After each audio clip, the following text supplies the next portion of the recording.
और आंदोलन को फिर क्या बल मिल रहा है, ये सवाल अभी भी खड़े हो रहे हैं, क्योंकि किसान आंदोलन को लेकर जहां कांग्रेस के वरिष्ठ नेता और पूर्व मंत्री अशोक अरोड़ा ने स्पष्ट किया कि आंदोलन को जबरदस्ती दबाया नहीं जा सकता, वहीं उन्होंने केंद्रीय गृह मंत्री अमित शाह को भी आड़े हाथों लिया।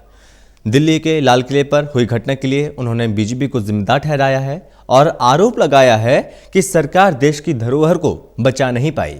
इस बारे में खास बातचीत की हमारे संवाददाता अनिल कुमार ने कांग्रेस के वरिष्ठ नेता एवं पूर्व मंत्री अशोक अरोड़ा से।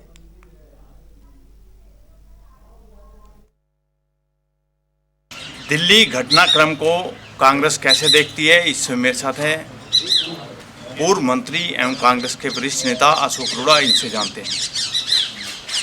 देखिए, जिस प्रकार से किसान लगभग 2 महीने से शांति प्रिय ढंग से इस ठंड में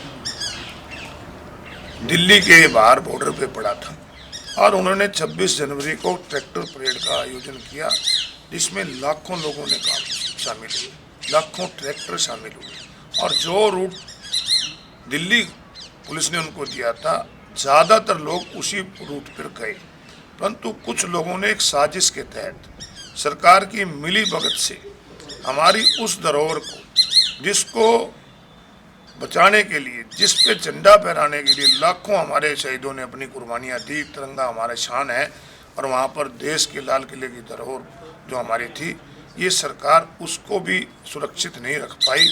जहाँ मैं उस घटना की निंदा करता हूँ, वहाँ सरकार से भी ये मांग करता हूँ कि देश के होम मिनिस्टर्स को तुरंत बर्खास्त किया जाए, क्योंकि वो जब देश की धरोहर को ही नहीं बचा पाए तो देश के लिए क्या कर पाएंगे। और उसके बाद जिस प्रकार की घटनाक्रम सरकार ने तानाशाह रवैया अपनाया, किसान नेताओं पर मुकदमे दर्ज करिए, किसान नेताओं के लुकअप जारी करिए, जिस प्रकार के बहुत भगोड़े हैं, सारे किसानों को आतंकवादी बताया गया, सारे किसानों को उड़दंगी बताया गया। तो जिस प्रकार ये रवैया अपना रहे हैं, मैं उसकी निंदा करता हूँ। जो रात गाजीपुर बॉर्डर में हुआ, हरियाणा प्रदेश के अंदर कई बैरियर के अंदर देखा गया, सरकार के अलावा भारतीय जनता पार्टी से जुड़े लोग, इनके एमएलए, इनके कार्यकर्ता जिस प्रकार से वहाँ इन्होंने भेजे गए, आपस में लड़ाने का काम किया, इसकी जितनी निंदा की जाए उतनी थोड़ी है। अरोड़ा जी, हरियाणा के कृषि मंत्री ने आरोप लगाया है कि जो दिल्ली घटनाक्रम हुआ है और जिस तरह ट्रैक्टर रैली निकाल रहे थे, उसके बाद आंदोलन हिंसक हुआ है, उसके लिए कांग्रेस जिम्मेदार है। और इसके साथ साथ उन्होंने ये भी गंभीर आरोप लगाया है कि ये अपराध में कांग्रेस भी शामिल है। देखिए, मैंने पहले कहा कि जो लोग देश की धरोहर को नहीं बचा पाए, कहाँ इनकी इंटेलिजेंसी गई थी। जिस लाल किले पे 26 जनवरी में वहाँ पर दोनों तरफ इतनी भारी पुलिस होती है, इतनी भारी फोर्स होती है कि वहाँ पर आने जाने के लिए किसी व्यक्ति को इजाज़त नहीं होती, और वहाँ पर पुलिस और पैरामिलिट्री फोर्सेस वहाँ बैठी रही और लोग किस प्रकार लाल किले का अपमान करते रहे। तो ये सब दोष सरकार का है, सरकार की मिली भगत से हुआ है, और ये जो दूसरों पे दोष डालते हैं केवल अपना अपराध छुपाने के लिए।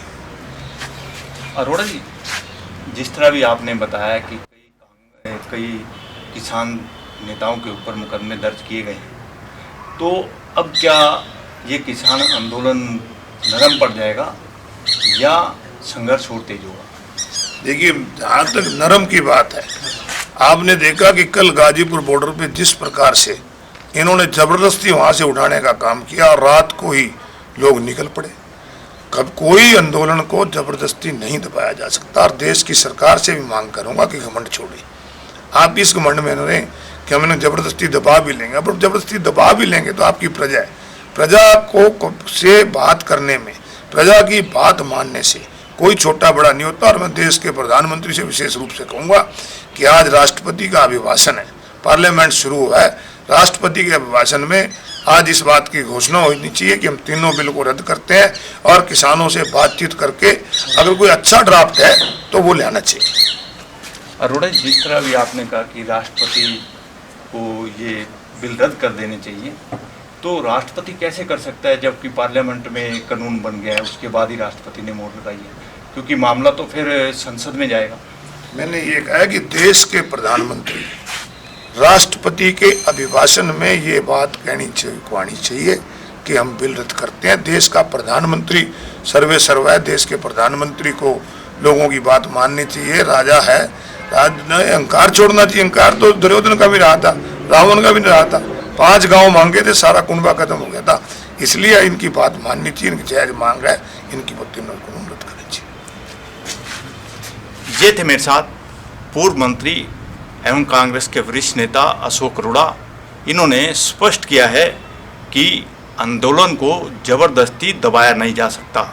इसके साथ साथ उन्होंने गृह मंत्री अमित शाह को भी बर्खास्त करने की मांग की है।